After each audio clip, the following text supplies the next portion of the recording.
नमस्कार दोस्तों, आज हम आपको सुनाएंगे पौष रविवार व्रत का महत्व, व्रत कथा और विधि।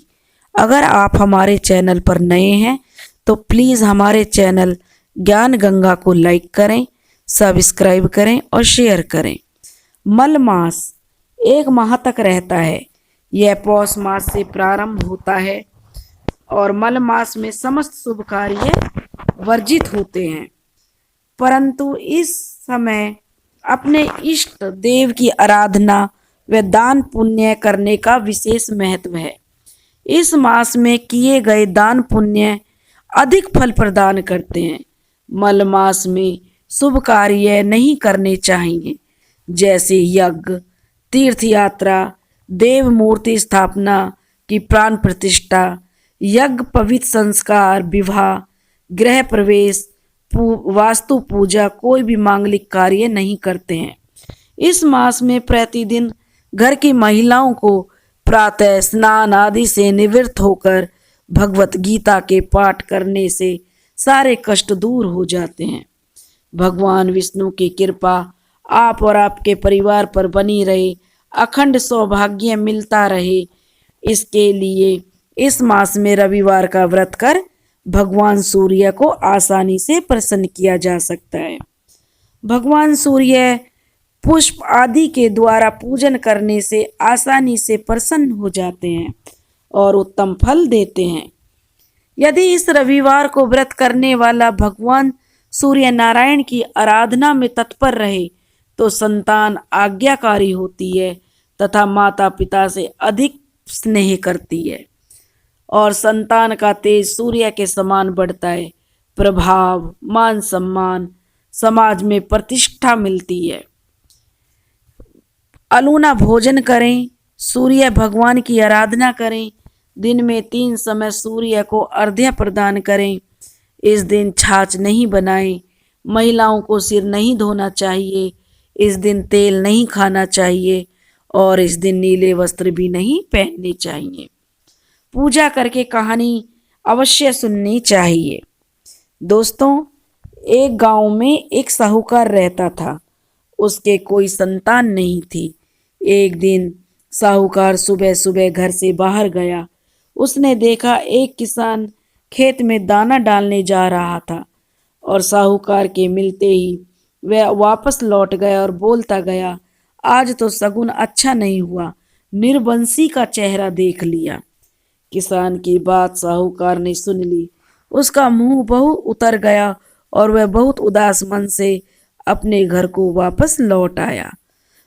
उसको उदास देखकर उसकी पत्नी ने उदासी का कारण पूछा तो साहूकार ने बताया कि आज क्या बात हुई है। साहूकार ने सारी बात अपनी पत्नी को बताई कि किसान ने कैसे उसे निर्वंशी कहा कि इसका तो कोई वंश चलाने वाला नहीं है। तब उसकी पत्नी बोली, आज तो एक चिड़िया भी घर में आई थी और बोली, इनके तो बच्चे ही नहीं हैं तो हमें दाना कहाँ से मिलेगा, और कहकर उड़ गई।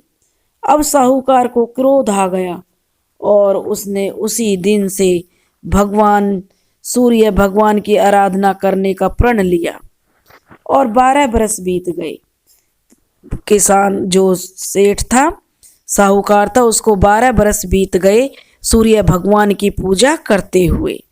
राणा देवी जी सूरज भगवान किसके कहने लगी कि देखो, इस सेठ को 12 बरस बीत गए आपकी आराधना करते हुए, आपको इसकी पुकार सुन लेनी चाहिए। सूर्य भगवान अब उसके सामने प्रकट हुए और कहा कि हे साहूकार, तेरे भाग्य में संतान नहीं है, पर मेरे आशीर्वाद से तेरे यहाँ एक कन्या पैदा होगी। 9वें महीने सेठानी के गर्भ से एक कन्या ने घर में जन्म लिया। जब कन्या हंसती थी तो उसके मुख से हीरे मोती गिरते।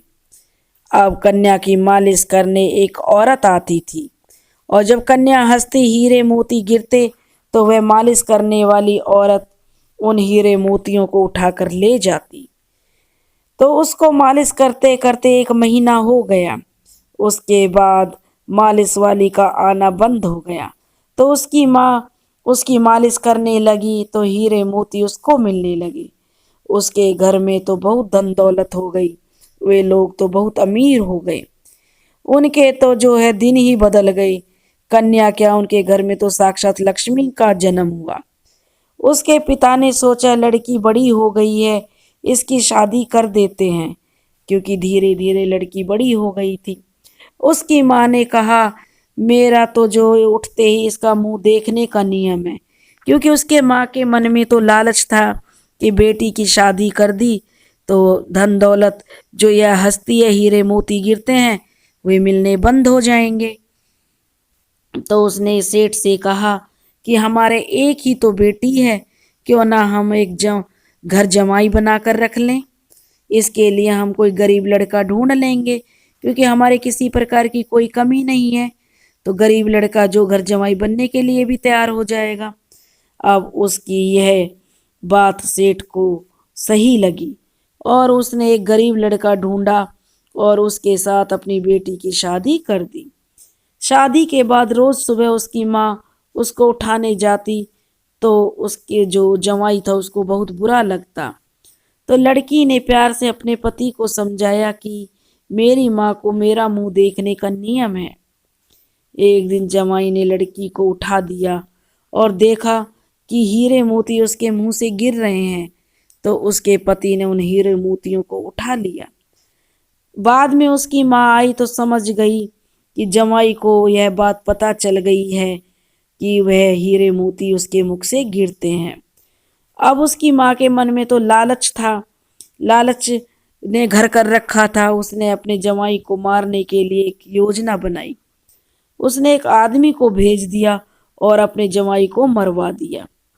और उस आदमी ने उसका सिर, जो उसके जमाई का सिर था, उसकी सास को लाकर दे दिया।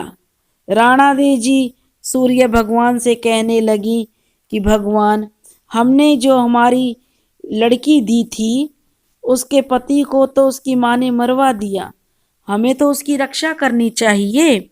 सूरज भगवान ने कहा कि हाँ राणा दे, तुम सही कह रही हो।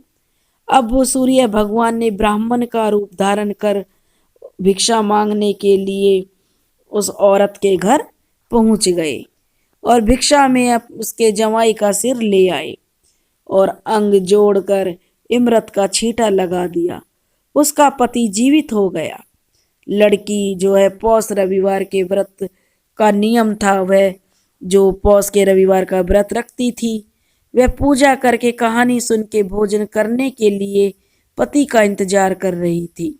लेकिन काफ़ी देर हो गई थी। उसका पति आया तो उसने उसे देरी से आने का कारण पूछा और कहा कि अगर दिन अस्त हो जाता तो मैं खाना नहीं खा सकती थी, मुझे अगले दिन ही खाना खाना पड़ता। तब उसके पति ने उसको सारी बात बताई कि कैसे तुम्हारी माँ ने मुझे मरवा दिया था और सूर्य भगवान की कृपा से मुझे जीवन दान मिला है। बेटी बोली कि अच्छा, अब हम यहाँ नहीं रहेंगे। उसकी माँ ने बहुत समझाया लेकिन उसकी बेटी नहीं मानी। अब उसकी माँ को अपने किए पर बहुत पश्चाताप होने लगा, लेकिन उसकी बेटी अपने पति को लेकर अपने ससुराल में आ गई। अब दोनों पति पत्नी अपनी ससुराल में बहुत सुखपूर्वक से रहने लगी। उसके घर में सुख समृद्धि हो गई। हे सूरज भगवान, जैसे बेटी पर कृपा करी वैसी सब पर करना। उसने अपने परिवार, पुत्र पौत्र के साथ जीवन यापन किया उस लड़की ने, और अंत में सूर्य लोक में स्थान प्राप्त किया।